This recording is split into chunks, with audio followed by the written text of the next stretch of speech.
Kadang-kadang kita rasa kita jaga mak kita, tapi mungkin mak kita yang masih jaga kita.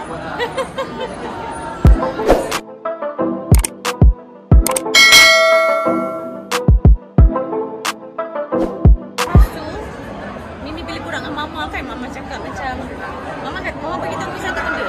Kita tak boleh nak, macam ni macam cara dia cakap, kita tak boleh biarkan apa pendapat orang, baik atau buruk, merencanakan perjalanan kita yang seterusnya. Mama kata, kalau kau jadi artis, kau buat lagu, move on. Buat lagu, move on. Kita tak tahu rezeki lagu macam mana, Mama cakap, tapi buat yang terbaik, settle. Suami pernah stres kat rumah, dia tengok Mimi stres kat rumah, dia cakap, Mama cakap, apa yang Mimi streskan sangat? You artis, you buat lagu. So, kadang-kadang lagu tu baik atau buruk itu bukan tanggungjawab you. You just kena teruskan buat lagu. So, Mimi dah tak fikir dah pasal benda tu. Buat je, jalan je. Kita tak fikir dah pasal lagu angkat tu patut jadi macam Mimi punya standard ke apa. Mimi just keep macam mana, seronok buat lagu. And dah 4 tahun menyepi. So sekarang bila Mimi masuk balik dalam studio, buka balik rasa kepuasan yang Mimi rasa memang sangat puas hati lah dengan perjalanan career tu, perjalanan buat lagu kan, buat music video, bersiap, berkemas, masih badan. Cuma dia kurang upaya. Tapi orang je nampak dia kurang upaya. Di mata Mimi, di mata family dia, di mata anak-anak dia, dia superwoman. Dia sangat-sangat wise kat sini, sangat-sangat bersih dekat sini, dan sangat protektif untuk anak-anak dia. Kami sampai sekarang dia lah penasihat terbaik kami, adik-beradik. And cuma this time, Mimi selama ni selalunya Mimi tak ada berkarya dengan dia. Cuma this time, sebab dah duduk sama-sama semenjak COVID itu, Mimi start berkarya tu dia nampak, dia jadi macam Mimi punya peneman. In fact, masa Mimi buat music video, Mama yang masak untuk semua orang. Termasuklah lagu raya yang Mimi baru je shoot minggu lepas. Mama juga turun padang masak untuk kami semua. So, dia jadi sesuatu yang manis untuk Mimi. And Mama pun sangat happy dia dapat involve dalam kerja-kerja Mimi. Sebab selama ni dia pernah minta, Mimi tak pernah bagi. Sebab Mimi selalu rasa macam, this is mine. Mimi yang pernah pesan yang paling bagi Mimi yang sampai sekarang berlekat tu, yang itulah yang dia cakap dengan Mimi macam, jangan buat lagu yang pernah berjaya dulu, Raja Gelek ke, Anak Kampung ke, Angkat ke. Jangan biarkan dia jadi sebab untuk Mimi teruskan apa yang Mimi kena buat. Sebab dia kata dengan Mimi, ilham datang daripada Tuhan. So kalau ilham tu datang daripada Tuhan, Mimi kena make sure Mimi buka hati untuk terima. Jangan sekat-sekat dan jangan biarkan kejayaan atau kegagalan yang lepas mempengaruhi keputusan Mimi buat sekarang.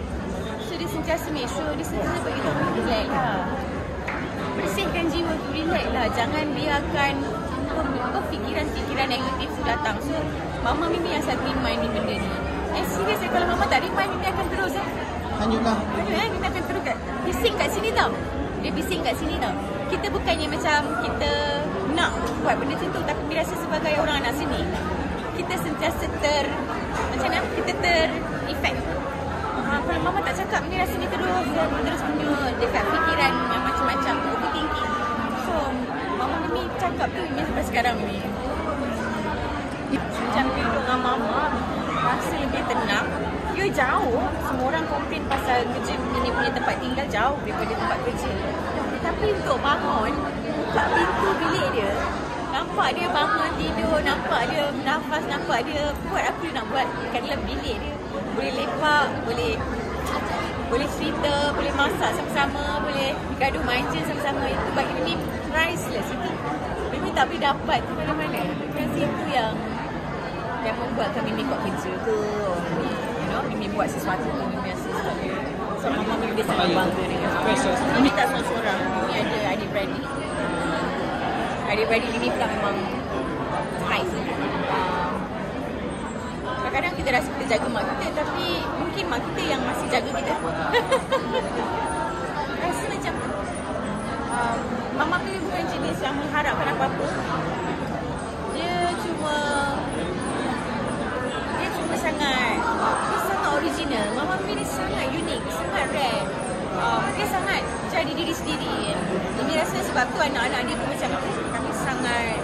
rasa nak selesa untuk jadi diri sendiri sebab kita dibesarkan oleh mama yang macam tu.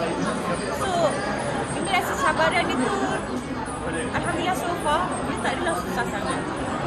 Sebab mama Mimi masih sihat tubuh badan, masih jaga makan, masih aktif, suka gardening, suka menjahit, suka DIY, suka craft tangan.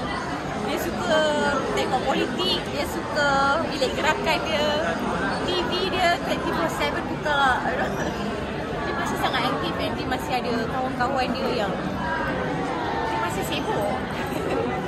Dia sampai satu tahap tu macam, mama buat apa? Jangan kacau aku. Dia masih lagi ada live. And kami ni hanya, tapi semenjak Mimi duduk dengan mama, family semakin berseri-seri lah. Family semakin berseri-seri, family semakin menyayangi. Ramai ni. Betang kan, okay? Dia memang kena sahur mama Mimi. Dulu kami sahur sama-sama sebab kalau kita tak sahur, kita marah. Tapi sekarang semua dah besar. Semua orang ada sahur time masing-masing. Tapi dia memang, bila buka puasa, kami selalunya buka lambat sebab dia nak buat semua benda. Mama Mimi, dia dah buat gulai dah semalam. Tak, dia dah buat gulai sahur tadi. Tak ada lagi. Kenapa nak buat gulai lagi? Kenapa? Tak, suka hati dia. Dia akan buat kuih cembada, riha, gula Melaka, apa saja yang ada kat dalam fridge dia akan buat. Dia suka lengkap kadang-kadang tengok. Itu rutin ni kat rumah. And of course bila dengan mama ni, kita selalu tak nak dia makan seorang-seorang lah. Kan kadang-kadang bila Mimi keluar makan ni, orang lain mencari pada Mimi lain kan. So kami akan rutin macam tu. Mimi tu untuk cuba jangan bagi dia puasa seorang-seorang. Bukan dia kisah, tapi kita lah kisah. Persiapan raya macam biasa guys, chaos. Chaos. Mimi dari Kedah, mama dari Kedah. Okey, balik Kedah lah. Tapi tak, semenjak Tok Mimi meninggal beberapa tahun lepas, mama punya rumah dah jadi kampung. So semua orang akan datang rumah mama. Kami insyaAllah buat open house Mimi panggil InsyaAllah buat open house tahun ni. Raya memang persiapan dia macam biasa. Lambat bangun sebab tengah malam raya. Macam program. Dia datang pergi je, pukul 4 pagi baru tidur. Biasalah tu mama memang macam tu. Bila dia semangat dia datang, kita je semua kena rewang lah dengan dia. Tapi seronok. Kalau Mimi rasa macam nak raya macam lain tak? Tak nak. Nak raya macam